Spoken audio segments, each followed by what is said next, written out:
Hi there, I'm now going to complete a gift card inquiry. I'm going to select F3 on my keyboard and it takes me to my gift card inquiry screen.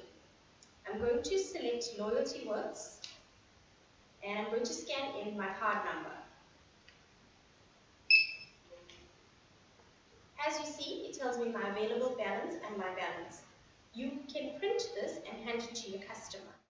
I'm now going to show you how to redeem a gift card during a sale. I'm going to scan in an item and I'm going to select F5 to take me to my tender screen. I'm going to click on Loyalty Works and I'm going to scan in my gift card. I'm going to type in an amount that I would like to redeem and click OK. And I'm going to click credit card as the balance is a credit card payment. And I'm going to select F5 to conclude my sale. And that's the end of our training. Please like and subscribe to our channel.